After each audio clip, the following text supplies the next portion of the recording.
Good day, everyone. In today's episode of Fund Manager View, I have with me Mr. Sachin Shah, Fund Manager, MK Investment Managers. Hello, Sachin sir. How are you Hi, doing? good.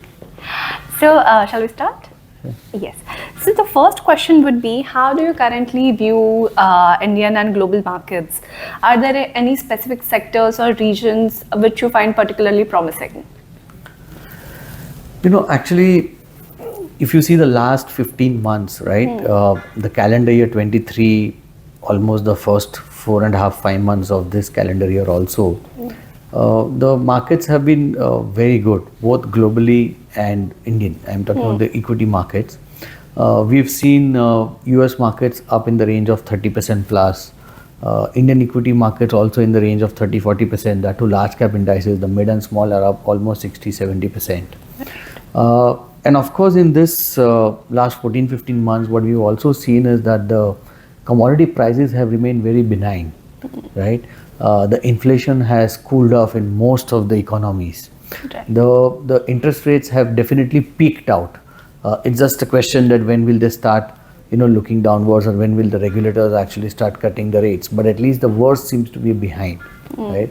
So, overall, the environment seems to be very, very conducive for overall equities as an asset class. And some of the sectors, and if you think about it as an economy, Indian economy is also actually showing some amazing data points, whether it is the PMI data points, whether it is the auto volumes, whether it is in terms of the some of the frequent fast what you call the frequent indicators, in terms of the GST collections, in terms of the oral tax collections. So I think the mood is very, very buoyant.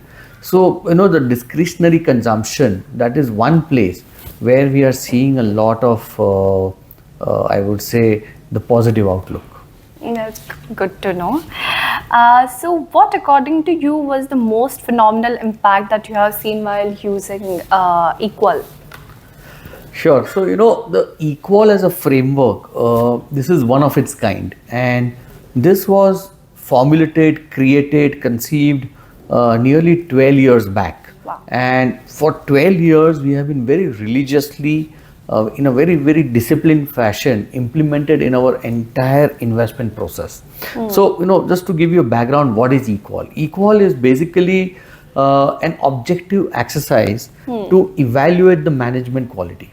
Right now, management quality itself is a very subjective thing, right? Because say I and my colleague would go and meet the management, management would talk everything that is music to our ears, right? And of course, I think over the last 15-20 years, the trend started with the Infosys becoming so transparent with the analysts, with the investor community, and I think most of the company managements, promoters have picked up from there, and they've evolved.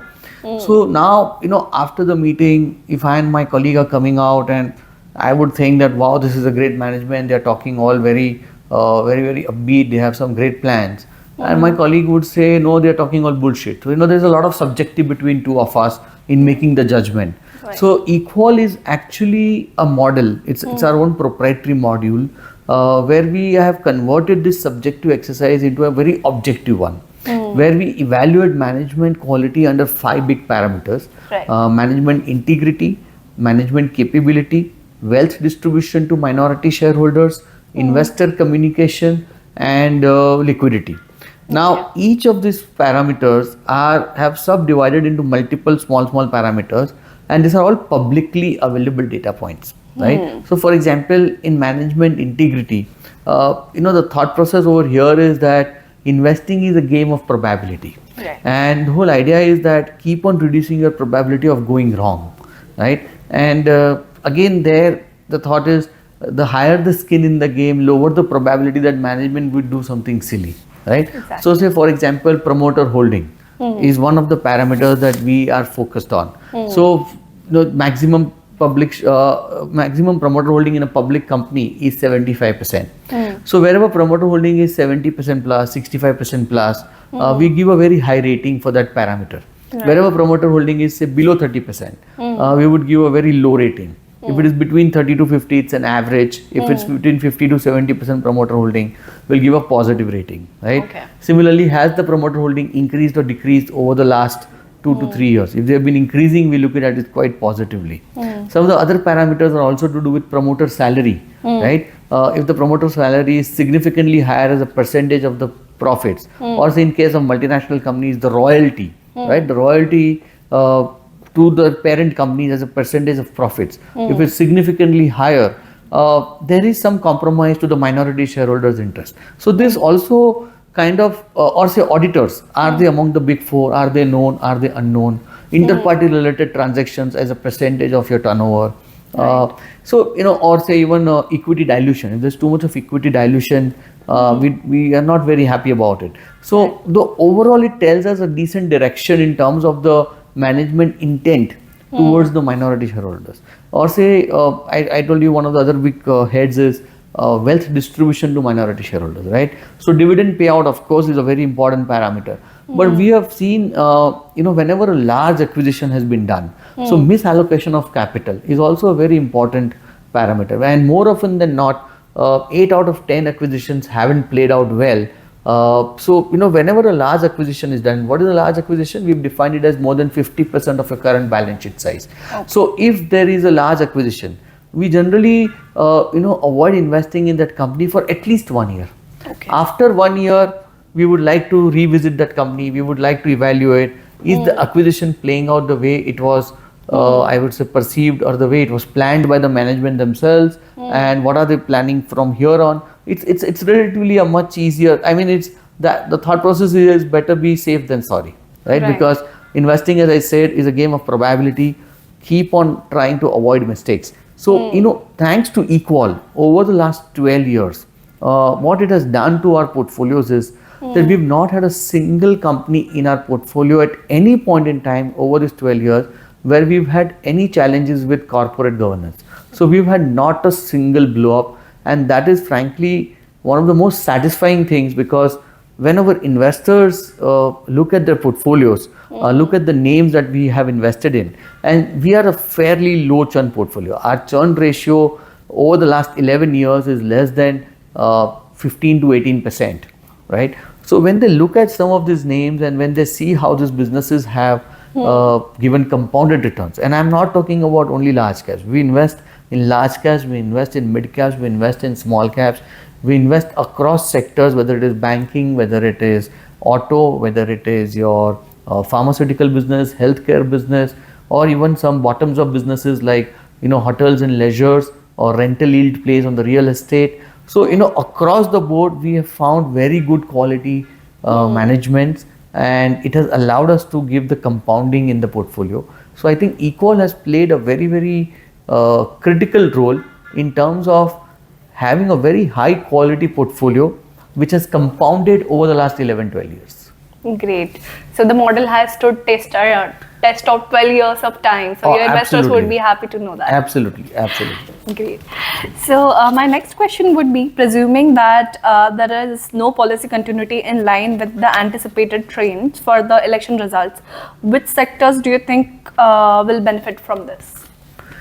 See, if you see in the last 5-7 years, the current government, one of the biggest things that they have done, which is, I would say, very positive and which was most required, is that their capital expenditure has gone up significantly, right? Almost 2 to 3x compared to the previous 10 years, right? So I think that is, and of course they have had this liberty to do this because the tax collections have gone through the roof, thanks to demonetization, thanks to GST. All of this enforcement of, I would say, laws has helped that the direct tax collections and also the indirect tax collections have been at one of the best in the last so many years. I mean, almost 20 lakh crores plus, both of 10 lakh crores each, direct and indirect.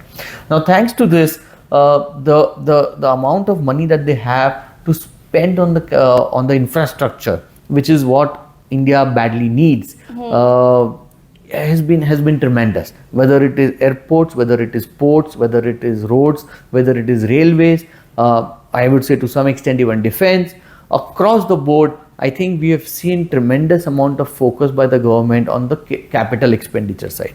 And I think if that continuity is there, that is one area where there will be even more focus. And when there is capital expenditure on the infrastructure side, what it does is actually it has a multiplying effect.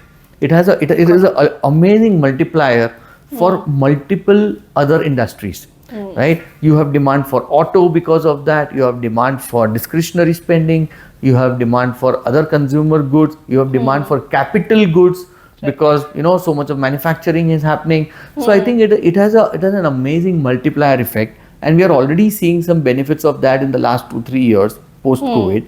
And if this trend continues of higher capex by the government, I think we are going to be in for some amazing times for the next 3 to 5 years. Yeah. I think it acts as amazing organic stimulus for the economy. So. Yes, absolutely. So have you made any significant adjustments to your portfolio in anticipation of or in response to election results? I just mentioned that we are very, very low churn portfolio. And the reason for that is that we strongly believe the fun of investing in equity is actually the game of compounding, right? And for this compounding to play out, we like to have secular businesses. We like to have businesses where we see a fairly long road in terms of the growth. We see a fairly long road in terms of their high profitability.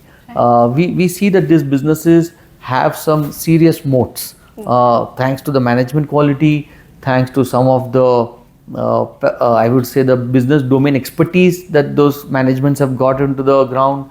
So we are fairly well positioned as far as the next 3 to 5 years are concerned, because some of these businesses, whether it is the auto today in the country, or say contract research and manufacturing, or say I would say travel and leisure, we believe the secular trend is going to be very, very strong. So I think we are not positioned for an event based thing, but we are more positioned for the mega trends that we are seeing in the economy. What emerging trends in the retail industry do you believe will significantly impact the investment strategies in the next few years? Right. So I think this is a very, very interesting question here, because you see today one of the paradigm shift that we are seeing from the consumer side. The consumer is moving across channels, right? From a retail shop to a modern format, to a modern retail shop, then to say e-commerce, then to now quick commerce, right? So across the chain we are seeing, because I think this trend of instant gratification, this trend of trying new things, right? This trend of always be the first one to try the new things, right? So I think some of these trends are very, very interesting, and so the consumer is actually queuing up at very, very different channels, right? So our focus is where is the consumer, right? And another very big trend that we are seeing is premiumization. Every consumer is very aspirational in terms of upgrading itself. I mean, you are using the same toothpaste for the last 25-30 years, but now everybody wants to change the toothpaste, right? It's a very small thing, but there's an element of upgradation over there too, right? Same thing it applies to your car, same thing it applies to your two-wheelers, same thing it applies to when you go for vacations. You want experiences, right? So I think this whole trend of experiences is leading to some amazing amount of upgradation by the consumer. It's leading to consumption in a very different fashion. Like earlier you probably wanted to go out and eat once in a month, twice in a month. Now you are actually eating 6 times the outside food. Maybe you're going out only twice, but the 4 times you're ordering on one of the Zomatos or the Swiggis of the world, right? So I think this is where the consumer is actually queuing up, and our portfolio will be positioned wherever the consumer is. Right. So, in a recent PMI Purchasing Manager Survey for May 2024, the performance of manufacturing sector has comparatively cooled down. How do you see the sector performing in next 5 years? See, manufacturing as a sector actually has a very long road for the next 5 to 7 years, we believe. In fact, we believe that it has already got into that virtuous cycle of positive. Positive is feeding into another positive. And what is this? There are two big trends which are actually, pulling this off. One is the global supply chains. The global supply chains are today very clear that they have to create an alternate supply chain, right? And this is a trend for the last 10 years, but post COVID, because of whatever geopolitical developments that we have seen, this trend has actually evolved or has accelerated, I would say, in the last 2-3 years. And there are at least 6 to 7 industries in India where they have demonstrated their right to win.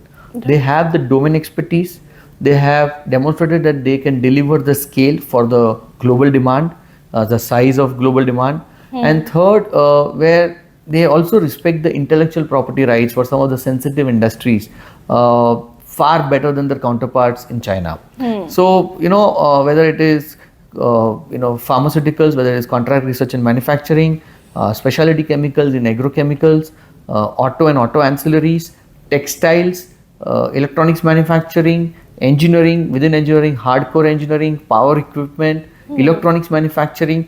These are industries where India has now probably is already on the global map, and we are going to see some significant amount of manufacturing. We are seeing that happening in the contract research and manufacturing. We will also see that happening in the textile space across the board and auto ancillaries. So I think this is one very big trend which is going to have the manufacturing sector do very well.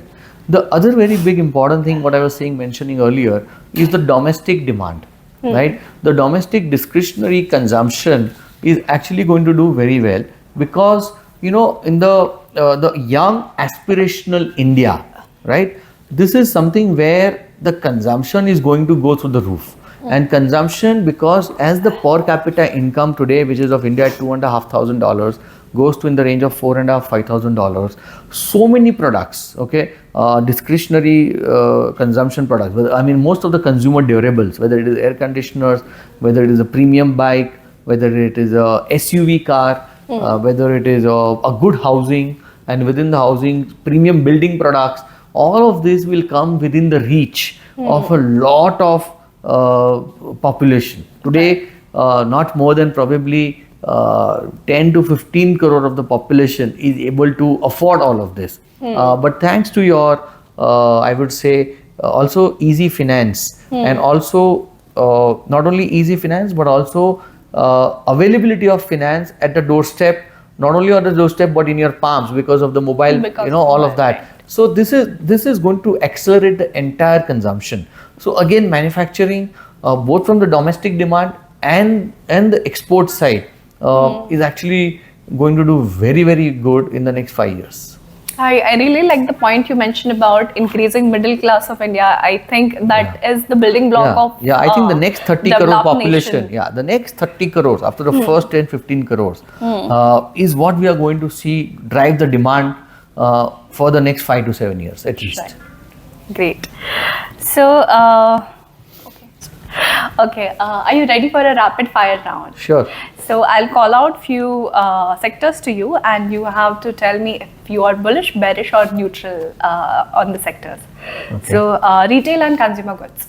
Very bullish. Very bullish. Great. Real estate. Neutral. Infrastructure. Neutral. In automotive. Very bullish.